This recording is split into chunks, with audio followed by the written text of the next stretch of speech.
اور سب سے اہم مال غنیمت تقسیم ہو گیا. 78 سیٹیں جو ہیں دوسری جماعتوں کے اب 2/3 حکومت سپریم کورٹ کی آئینی بینچ نے دلا دی ہے. جس دن مرضی 27ویں ترمیم لے. اور آپ کیا چاہتے ہیں آئینی بینچ سے؟ آئینی بینچ چھٹیاں بھی نہ کرے اتنے بڑے کام کر کے. میرا خیال ہے کہ اب 26ویں ترمیم کا کیس لگا ہوا ہے جو بڑا امپورٹنٹ ہے, تو وہ بتایا جا رہا ہے کہ پہلے تو ویٹ تھا کہ 27ویں آ جائے تو اکٹھی سن لیں گے. میں بھی آئینی عدالت میں کچھ چلے جائیں جج, وہاں اب ایک علیحدہ سپریم کورٹ میں ہے کہ آئینی عدالت کا سربراہ کون ہو. اب وہاں 2 ججز میں بڑا ایک زبردست ریس لگی ہوئی ہے, بہت شدید. کیوں یہ سربراہ کی سیٹ خالی ہو رہی ہے, کیا ہو رہا ہے؟ یعنی آئینی عدالت بنے گی تو اس کا سربراہ تو ہوگا نا. اچھا نہیں تو یہ کب 26ویں ترمیم کے لیے کب لگ رہا ہے کیس؟ اب تو یہ بتایا جا رہا ہے کہ چھٹیاں ختم ہوگی 9 ستمبر اور نیا عدالتی سال اگست میں. تو میرا نہیں خیال کہ کب چھٹیاں ہو سکتا ہے اگست میں بھی لگ جائے. اگست میں اب پتہ نہیں, لیکن یہ بات ہے کہ 15 جج ہیں آئینی بینچ کے, کم از کم 5 ججز کو اویلیبل ہونا چاہیے تھا. کل اگر کوئی پریزیڈنشیل آرڈر ریفرنس ہی آ جاتا ہے کسی معاملے میں, حکومت کو ضرورت پڑتی ہے جی 186 میں, پہلے تو یہ ہوتا تھا جی کوئی بینچ اویلیبل. اب ریگولر بینچ کا بیٹھنا کوئی فائدہ نہیں. ایون یحییٰ افریدی صاحب بھی اگر سپریم کورٹ میں بیٹھیں ان کی کوئی حیثیت نہیں ہے, کیونکہ وہ آئین کی تشریح ہی نہیں کر سکتے. ان کو آئین کے جو 26ویں ترمیم کے بعد ان کو اختیار ہی نہیں ہے کہ وہ کسی رولز کو بھی انٹرپریٹ کریں.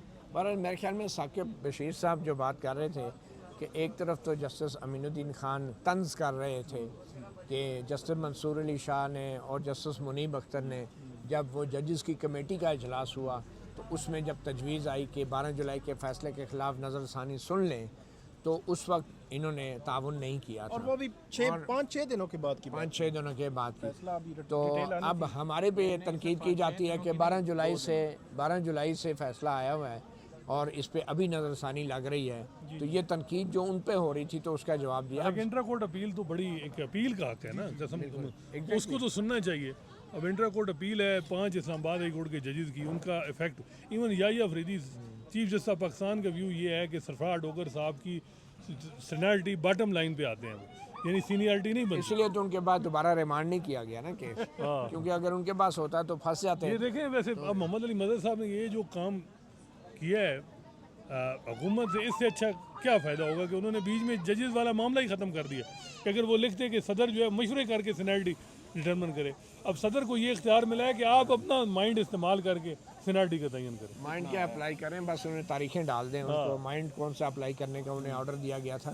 بٹ اینی وے میرے خیال میں اب یہ جو صدارتی نوٹیفیکیشن آیا ہے اب یہ بھی تو چیلنج ہوگا اور ڈیفینیٹلی ایک نیو کاز آف ایکشن ہے. تو ثاقب بشیر آپ کو کیا لگتا ہے کہ اب جو صدارتی نوٹیفیکیشن آیا ہے جس میں ایک فہرست آ گیا ہے سینیورٹی کی اور یہ کہہ دیا گیا ہے کہ یہ مستقل بنیادوں پہ ٹرانسفر یا تعیناتیاں ہوئی ہیں, تو اس کو سنا تھا کہ کوئی ایک جج اس کو چیلنج کر رہے ہیں, اس کا کیا مستقبل ہے؟ جی جسٹس محسن اختر کیانی جو ہے وہ اس کو چیلنج کریں گے. وہ اس حوالے سے مشاورت ذرائع ہمارے یہ کہہ رہے ہیں کہ وہ مشاورت کر رہے ہیں. اب دیکھنا یہ ہے کہ اس کو ایک جج کی جانب سے ہی چیلنج کرنا کافی ہوگا یا 5 جو ہے وہ چیلنج کریں گے. یہ میرے خیال میں انہوں نے ابھی ڈیسائیڈ کرنا ہے. تو اگر 5 نے کرنا ہوگا تو وہی چیلنج کی کرنے کی جو پٹیشن تیار ہونی ہے میرے خیال میں 5 کے نام لکھے جائیں گے, وگرنہ ایک کا نام لکھا جائے گا. انٹرا کورٹ اپیل الگ ہوگی اور یہ الگ ہوگا. لیکن اب کو فائدہ ہے, بار نے جب انڈوز کر دیا اور اب جو سوال تھا اصل کہ کل جو شادیانے سنے بج رہے ہیں اسلام آباد ہائی کورٹ میں, خوشیاں شادیانے ہیں نا, ریجوائس اٹ جو یحییٰ افریدی صاحب نے کہا, تو اسلام آباد بار کل جو خوشیاں منا رہی ہے تو میرا خیال ہے ٹرانسفر تو انڈورس ہوگی. آپ کیا ان سے پوچھے وہ کہ کیا کل کی انتظامات کیا ہیں؟ یہ کوئی انتظامات تھوڑی کر رہے ہیں. ایک بات جو عدیل سرفراز صاحب نے کی تھی کہ یہ جو تقریب ہو رہی ہے اس تقریب سے پہلے بھی کچھ ہوا ہے, تو وہ بڑا دلچسپ معاملہ ہے. وہ کیونکہ جو بار ہے ابھی موجودہ جو صدر ہیں واجد گیلانی صاحب, موجودہ کیبنٹ ہے جو ہائی کورٹ بار کی, انہوں نے پہلے تو ٹرانسفر ججز کے کیس میں جو ہائی کورٹ بار نے پٹیشن فائل کی تھی وہ واپس لی. پھر پبلکلی انہوں نے جو ہے وہ سرفراز ڈوگر صاحب کے ساتھ کھڑے ہوئے, ان کو پھول پیش کیے, پھر ان کو تقریب میں بلایا اور بڑے بلکہ جو صدر ہیں واجد گیلانی صاحب وہ اسی تقریب میں کہہ رہے تھے کہ انشاءاللہ, ابھی تک وہ مستقل چیف جسٹس نہیں آئے تھے تو انہوں نے کہا انشاءاللہ مستقل چیف جسٹس بھی آپ ہی ہوں گے. تو وہ اس طرف کھڑے تھے. تو اب جو یہ تقریب ہونے جا رہی ہے کل جسٹس سرفراز ڈوگر صاحب کے اعزاز میں, کل شام کو 1000 کے قریب ان میں جو ہے وہ تقریباً وکلا جو سنے بلائے گئے ہیں, اعظم جی تارڑ صاحب بھی ہوں گے,